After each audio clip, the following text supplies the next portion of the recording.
Hey, welcome back to episode number 21 of the Brave Widow Show. Today, I have a special treat for you.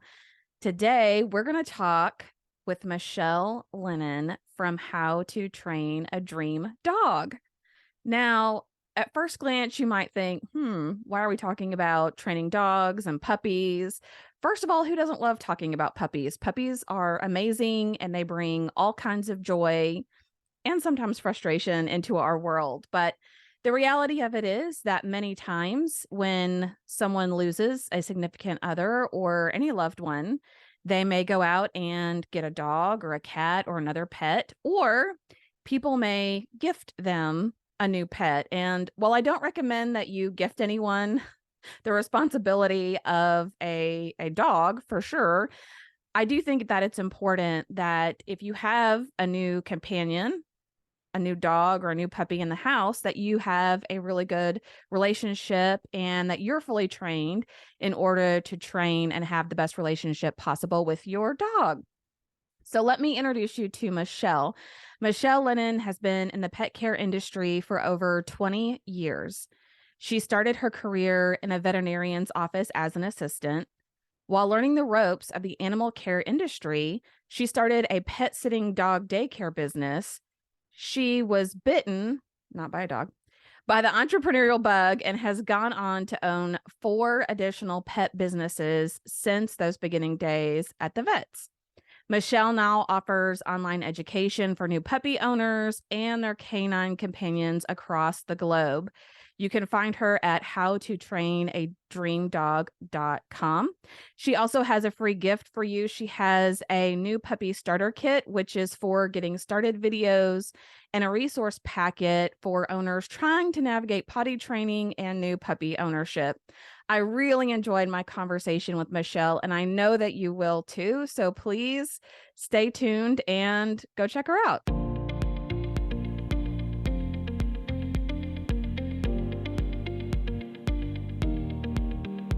Welcome to the Brave Widow podcast. I'm your host, Emily Jones. We help young widows heal their heart, find hope, and dream again for the future.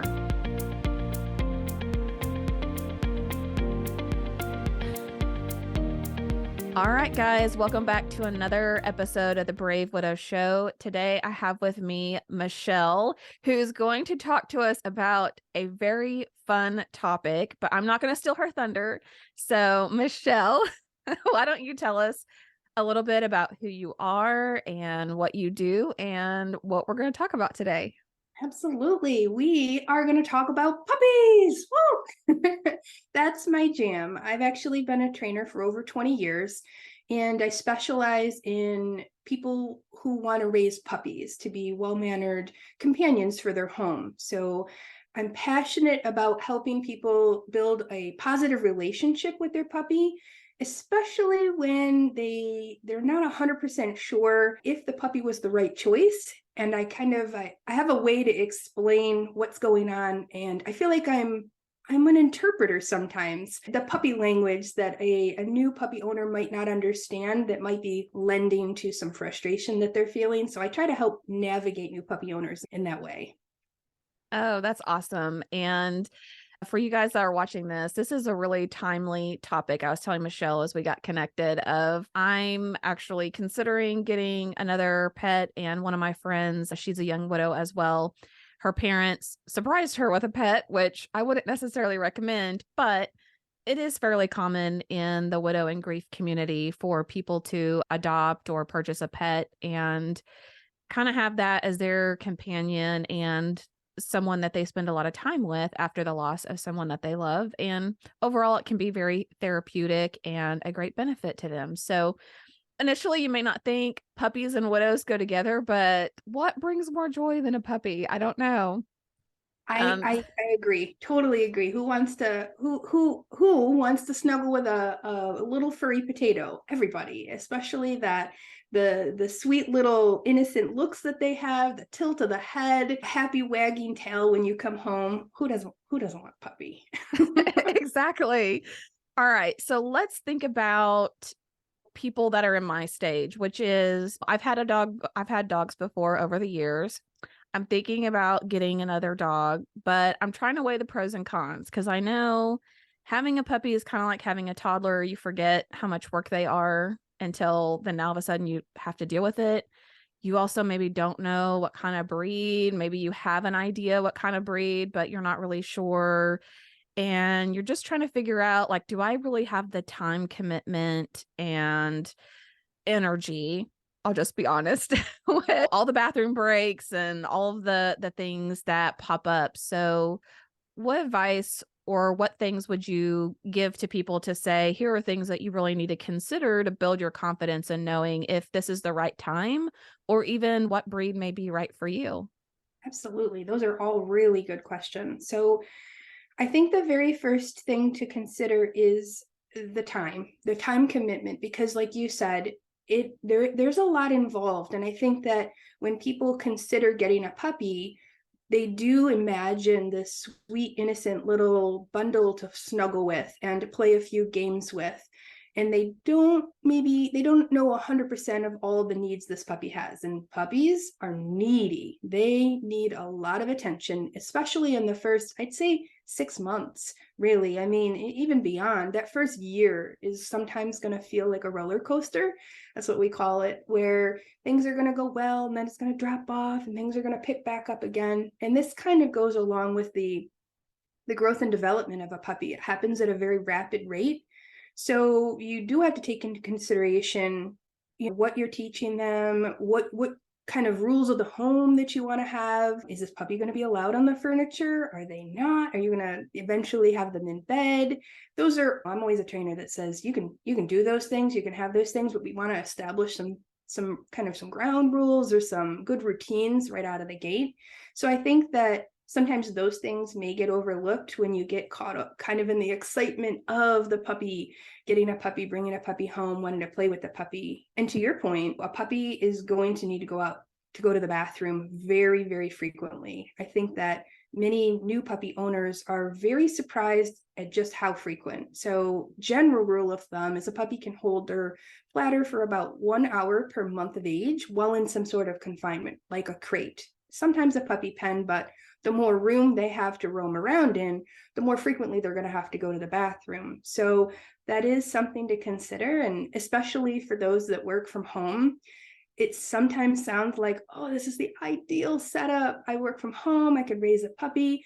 And it can be done, totally can be done. But you do have to make sure all the puppy's needs are met before you, say, hop on a podcast or a Zoom call. So those are things to consider.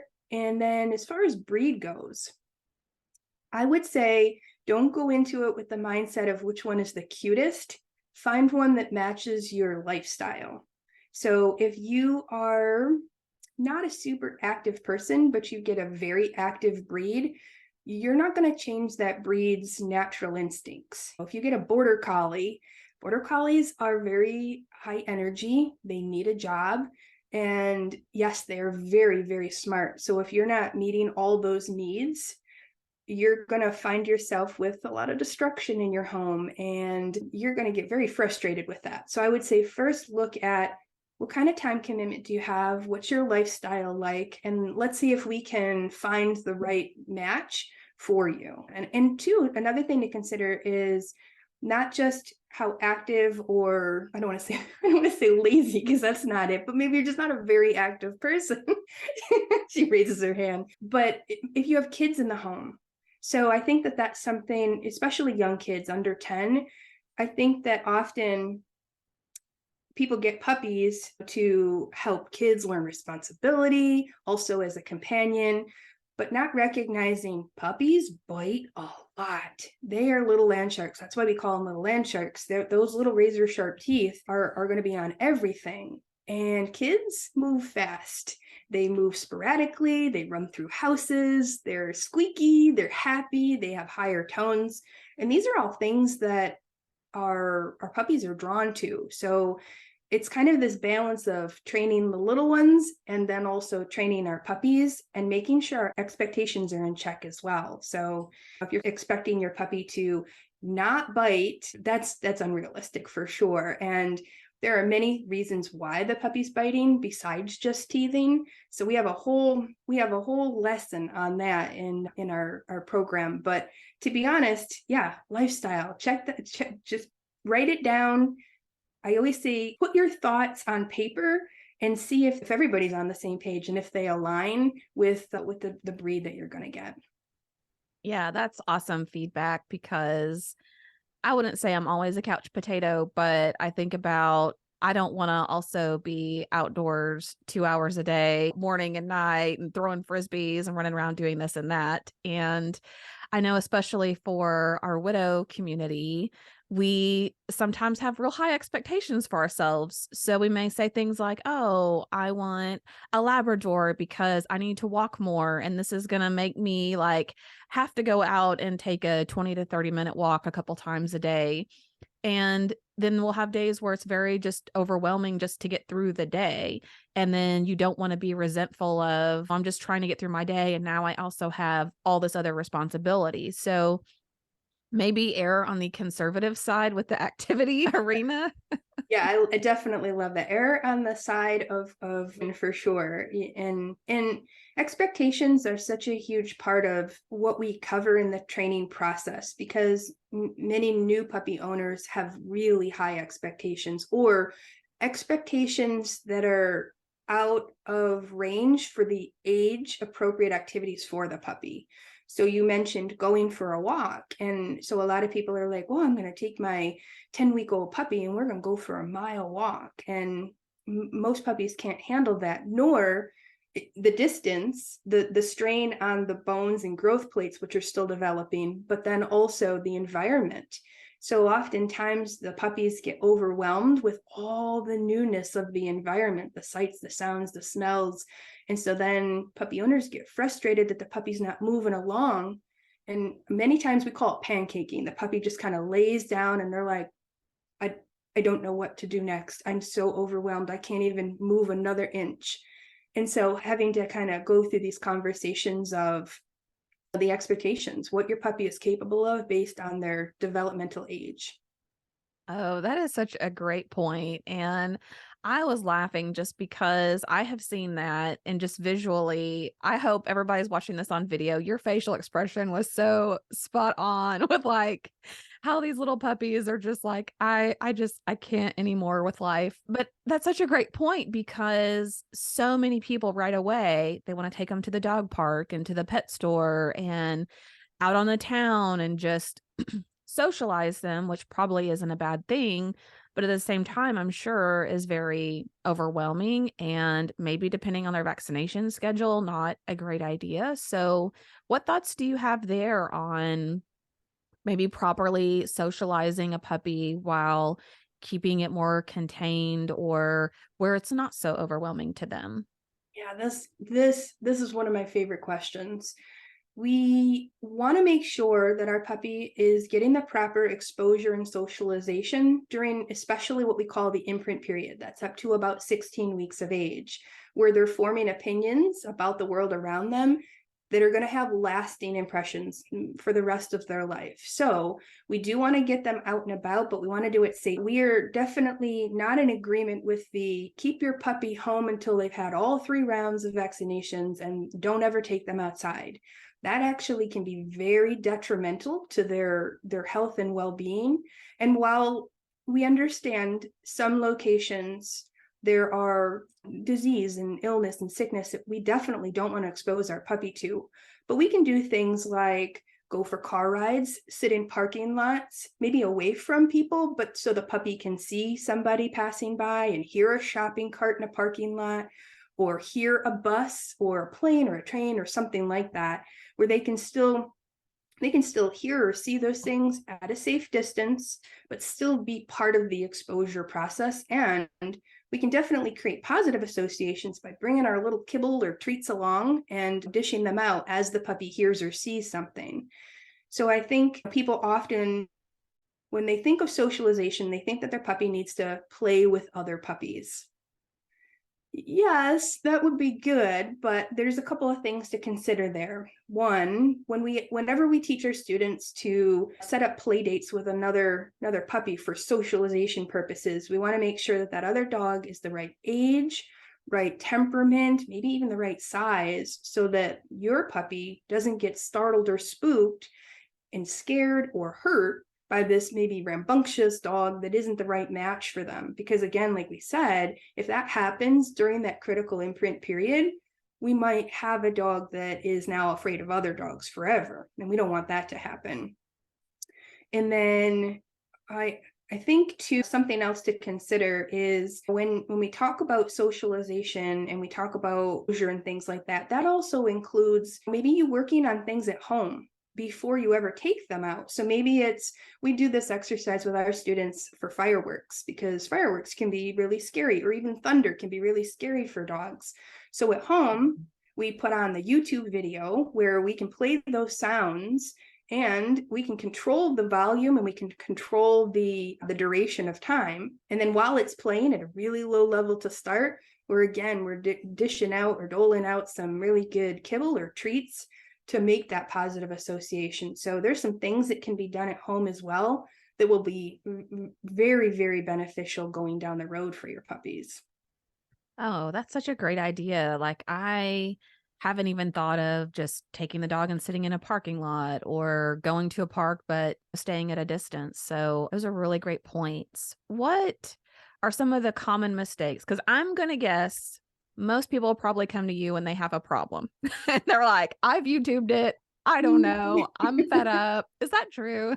Yes. Oh my goodness. So, what are like the common things that you see over and over where, a lot of times I think with dog training, half of it's training the people as much as it is probably training the dog, but maybe some misconceptions or things that people do with good intentions that's actually reinforcing bad habits or unwanted behavior, we'll say.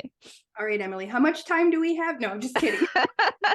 We could have we could go on for hours on that. No. So I would say a couple of things that happen. First, many new dog owners misinterpret their dog's body language.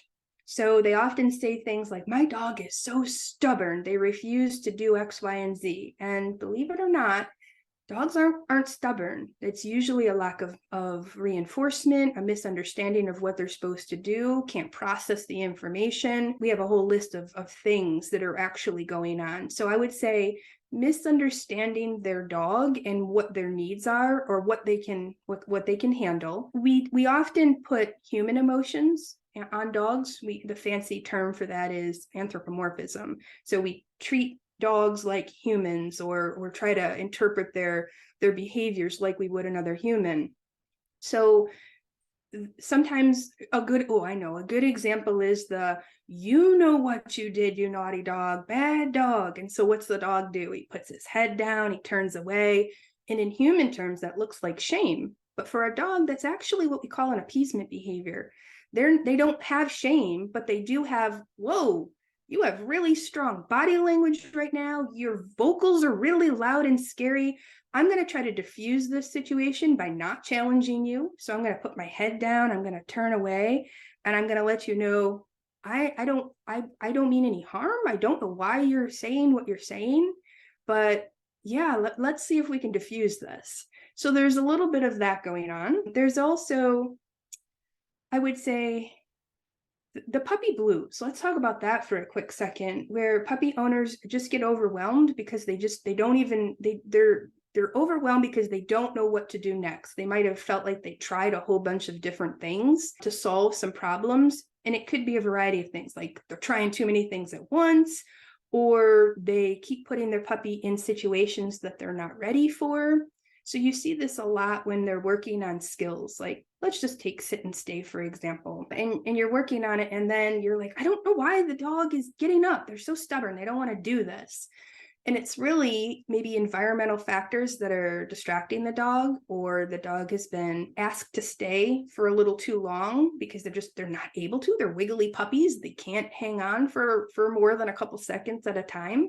So it's expectations, it's environmental factors, it's a lot of Oh, it's a lot of little things.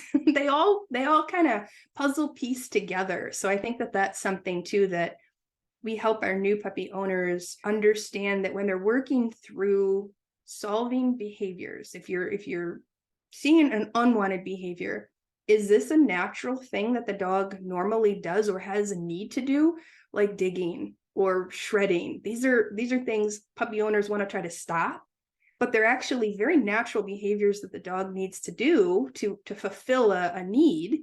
And so we want to redirect them into appropriate things to shred or dig on instead of your couch cushions or your rug. So let's give them a head of lettuce to shred in the backyard, or if they don't consume things, maybe it's a paper bag or something that they could shred up. And giving them, yeah, just giving them the right outlets to fulfill those needs can be really important as well, instead of just going, I don't want this to happen anymore.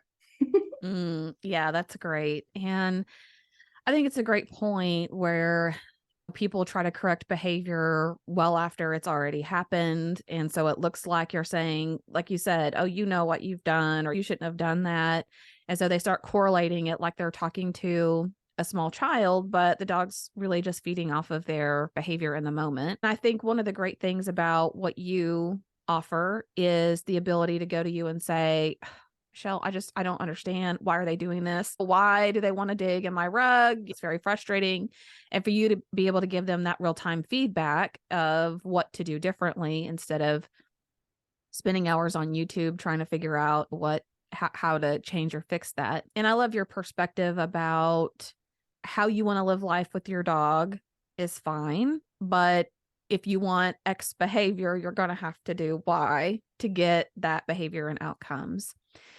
So, what would you tell maybe people who are thinking about getting a brother and sister at the same time, or thinking it's very romantic thought to get, oh, well, my dog's like 6 months old now. My dog needs a dog, and that dog needs a dog. So that seems like it wouldn't be maybe a hard additional challenge. To me, I've always thought that sounds extremely overwhelming to try to do that at the same time. But what are some things maybe you see with people who want to get two at the same time, or one shortly after the other?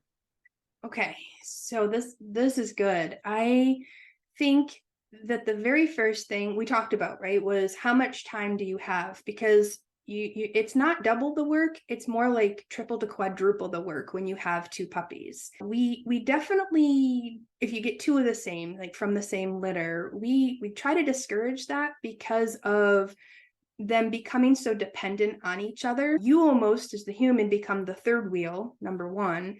Number two, if anything ever happens where one has to go away for a little, like a surgery, like spay or neuter surgery, and the other one stays home, the one that stays home gets very, very stressed, and to the point that sometimes they make themselves sick.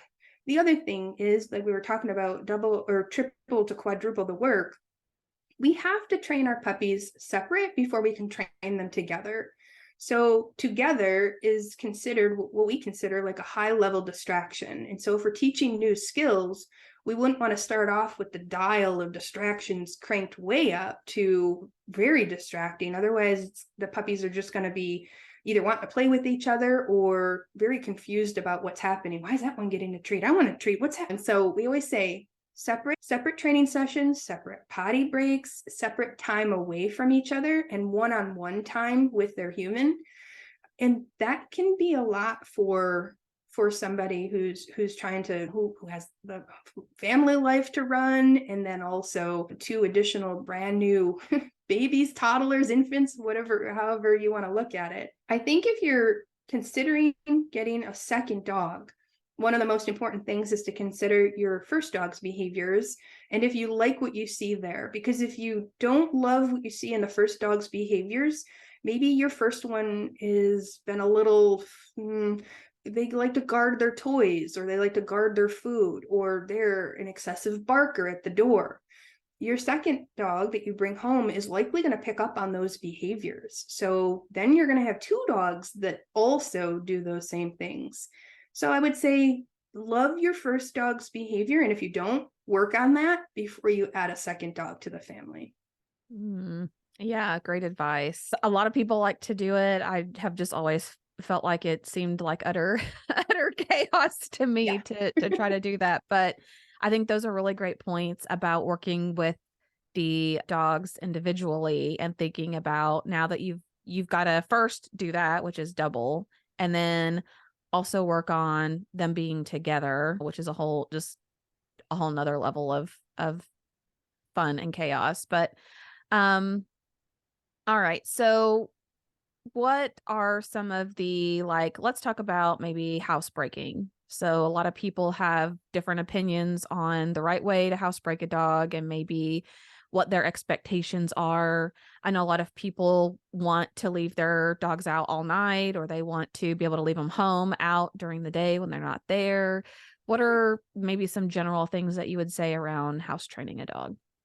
Yeah, absolutely. Well, first and foremost, I have 4 fundamentals that I teach inside our one of our free resources. It's the reward, restrict, clean, and routine. We kind of have this little jingle that goes along with it because we want to make sure that we're rewarding the dog in the right spot. We're restricting access to places that maybe the dog's not quite ready for.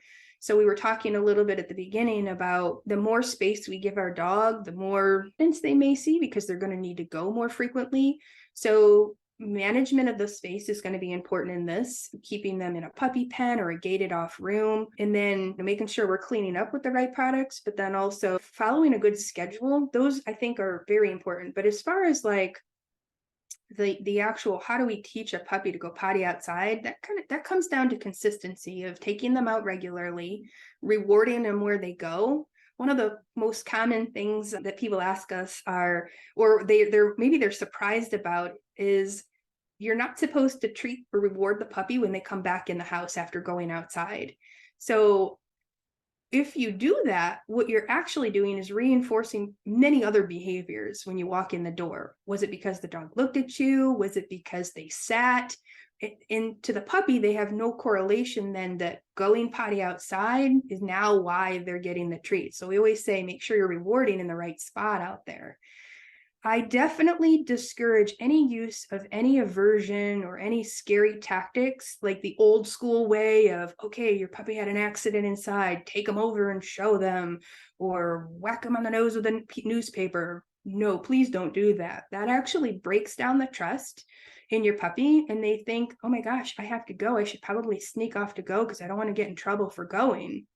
While I humanize that, ultimately, if they do see people coming at them or if they've been scolded for going, that really does break down the trust. You're going to get a puppy that's not going to signal to you when they need to go. They're just going to sneak off and go. And we don't want that. So for that reason, don't ever use aversives. Instead, think about what you do want your puppy to do instead. You want them to signal to you that they need to go out. So is that teaching them how to come over to you and boop you, or do we call it bump it? Or is it ringing a set of potty bells that you can audibly hear to signal that you need to go, that they need to go out? So I would say that's part of the process too, teaching your puppy what you do want them to do so that it makes the process a lot easier. Okay. And let's say somebody does want to get to the point where their dog can sleep in bed with them or be out of a crate during the night. I mean, realistically, for most dogs, how old should they be before you can expect that they're going to be able to hold it for 8 to 10 hours? We're, believe it or not, looking at probably over a year to an over a year type of time frame here. Most puppies are potty trained by about 6 months. The first few weeks is really about you establishing the routine of taking them out and rewarding them out there and helping them. First it's the brain and the bladder are learning to work and sync together while it's maturing. So that's why sometimes you see people get frustrated and they're like, oh, my puppy was going potty outside. And then all of a sudden they're like peeing all over the house now. And they had this kind of false sense of, well, our puppy's potty trained. And it's not really just because of how rapidly they're growing and the hormones are changing in their body. And of course, like I said, of course, the brain and the bladder are really working hard to sync up. So if there are accidents during the first, I'd say 6 months, that's very normal. Even beyond that, just because there's some reasons for regression. It could be after a spay or neuter surgery. They came home, chemical change in the body. They might be drinking more from some medication they're receiving for pain afterwards. Even the day that they come home from the hospital, they were pumped through, filled with IV fluids. So they definitely are going to have to go out more frequently. Leaving them out at night, though, I would say it depends on other factors too, besides just is the puppy potty trained, because then we kind of head into the category of, are they past the chewing phase? Because we don't want our puppy to get into something that's really dangerous or could cause a bowel obstruction or require surgery to be removed. So my guys, I don't know if he's behind me here. His name is Pickles. He's 4. And my standard poodle, Wesley, is 3. And my Great Dane, Harper, is 9. And all 3 of them, still to this day, have their crates or their safe space where they don't get to roam around the home because they're curious and they might get into things in the middle of the night and I wouldn't know it. So for that reason, I want to keep them safe. Keeping a puppy in bed with you is fine once they're past that potty training, once they're past that chewing, once they're trustworthy. And for some dogs, that's a never thing, and other dogs, it's quite some time. So a year, maybe even 2. I know a lot of people are going, oh, wow, because in their mind, like you said, those first few months, they should kind of be over that. We've got a routine and they want to let their dog out. I know for me, I never enjoyed waking up and hearing a dog rustling around and having to stress about what they were getting into. So yeah, I'm a believer as well in trying to keep them contained during the night. So where they are, they're not getting into anything. And it's also could be a safe space for them to have kind of that den enclosure type environment. So it's not cruel to keep dogs in crates or anything like that. I agree with safety first. Yeah. So any thoughts around like a particular diet that people should put their puppy on or that they should stay away from? Anything that they should look for? I would say this is a little bit of a controversial topic in the dog world.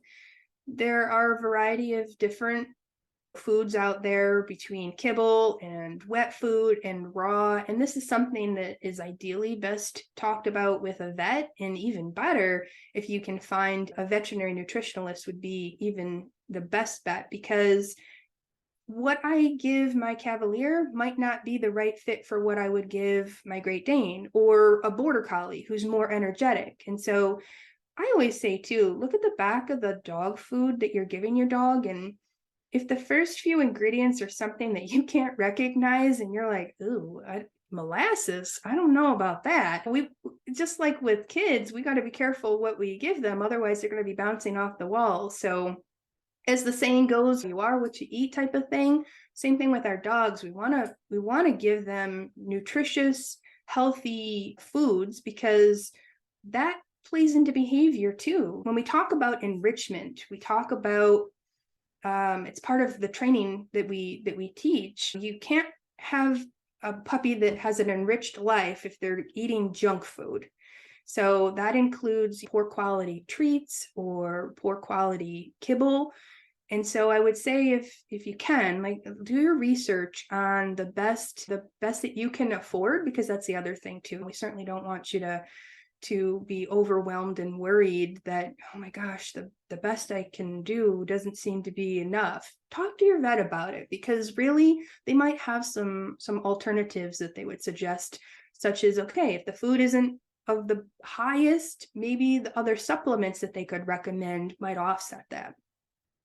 Oh, that's a great point. I haven't thought about like supplements or maybe kind of mixing or things like that. So that's a really interesting point. Yeah.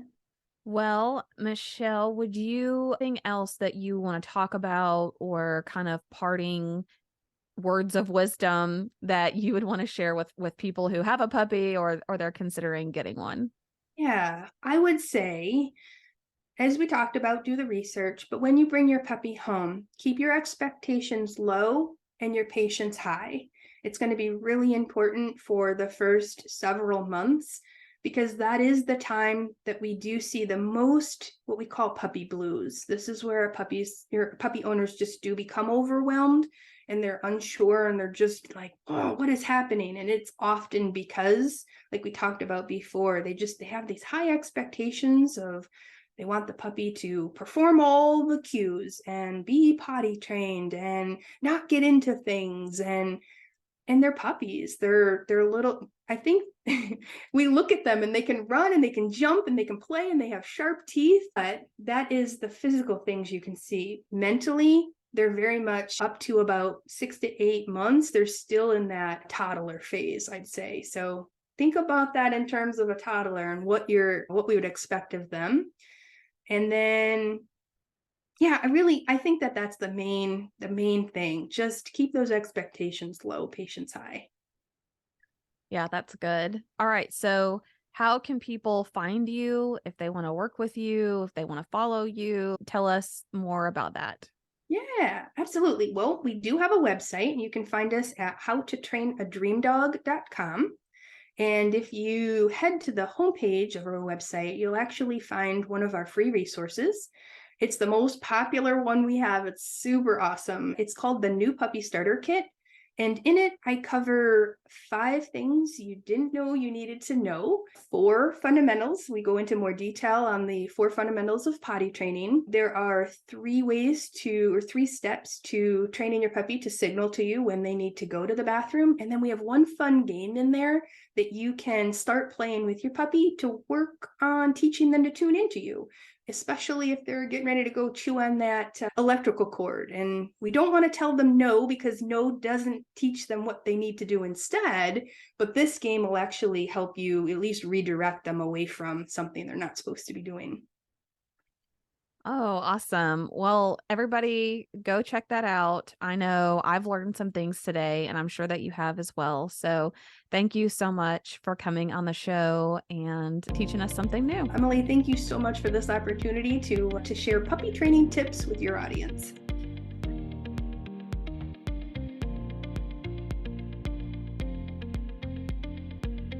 Hey guys, thank you so much for listening to the Brave Widow podcast. I would love to help you take your next step, whether that's healing your heart, finding hope, or achieving your dreams for the future. Do you need a safe space to connect with other like-minded widows? Do you wish you had how-tos for getting through the next steps in your journey, organizing your life, or moving through grief? What about live calls where you get answers to your burning questions? The Brave Widow membership community is just what you need. Inside, you'll find courses to help guide you, a community of other widows to connect with, live coaching and Q&A calls, and small group coaching where you can work on what matters most to you. Learn how to heal your heart, find hope, reclaim joy, and dream again for the future. It is possible. Head on over to bravewidow.com to learn more.